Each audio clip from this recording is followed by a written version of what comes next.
Well, thank you, Mr. Chairman. I have a number of thoughts. This is a deeply personal issue for me. I want to talk about a couple constituents and issues that they have had. I knew a kid who was in 7th grade who faced so much anti-Semitism when he was in his public school that the principal made an extra copy of his key so that he could hide in that principal's office. That happened to me when I was a kid.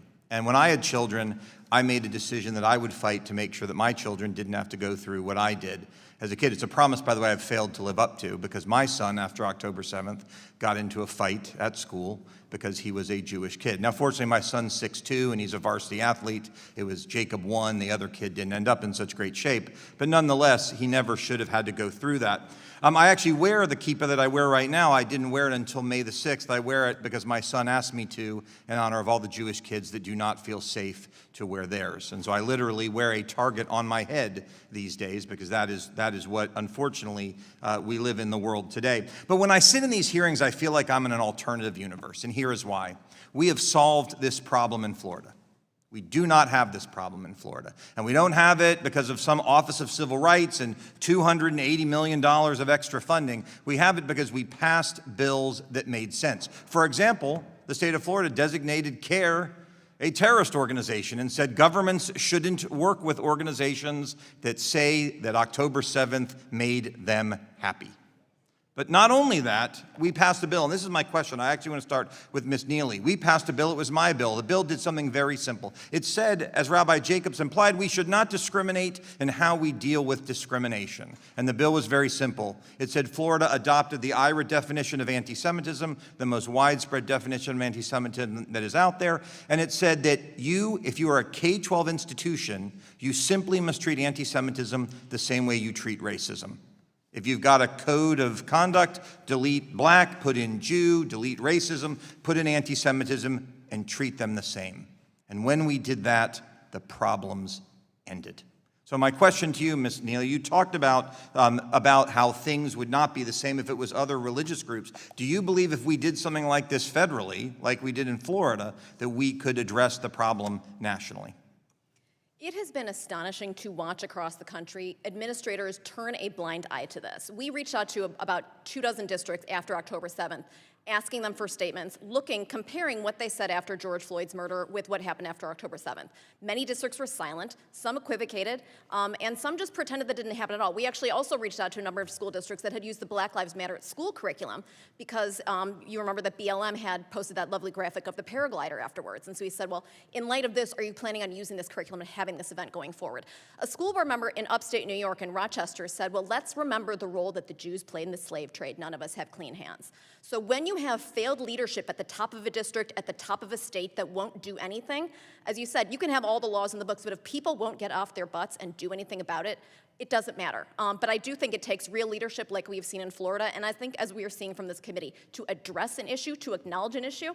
This is, it's the first step of a 12-step program, saying that there is a problem. Sure. And to pretend that there is not a problem is reprehensible. Look, I came up with this idea because I believed if a student at a school in Florida called a black student the N-word, they would be expelled. And by the way, they should be. But somehow when it came to Jews, everyone discovered freedom of speech.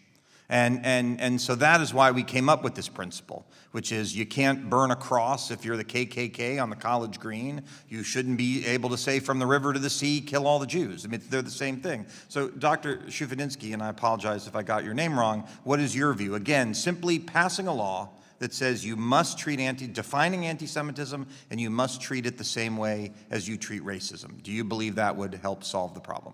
I do, and I think it is the same thing as racism. We're dealing with an upsurge in anti-Jewish bigotry. Jews who are being attacked in classes and on campuses aren't being attacked because of the way they pray. They're being attacked because they are Jewish, because they are of the Jewish people. So I'm going to come back to you with this question. We have the Philadelphia School District that's working with CARE, an open front for Muslim terror. And again, the head of CARE said October 7th made him happy. He didn't say it 5 minutes afterwards, to be clear. He said it like a month later, not in the fog of war, and he still has that job today. Why do you think a local school district would choose to work with an institution that said October 7th made them happy? Because the leadership in that district must agree with it, and October 7th likely made them happy as well. So it's not the issue, and this is one of the biggest problems we have in fighting anti-Semitism. It's not that they're not uneducated, it's because they agree. We're going to fight this in this committee. Thank you, Mr. Chairman. I yield back. Thank you, and thank you to all of our witnesses for your testimony. I'll now recognize Ms. Mominici for her closing remarks.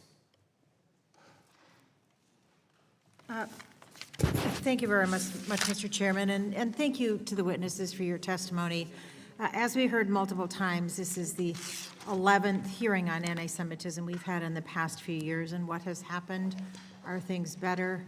No, anti-Semitism is on the rise. Tensions and divisions have increased. My colleague just suggested that they've solved anti-Semitism in Florida, but just a quick check shows that recent headlines say a disturbing trend of Israel-related anti-Semitic incidents continues in Florida, and Palm Beach County leads Florida in anti-Semitic instances for a second year. They did not solve anti-Semitism in Florida. We know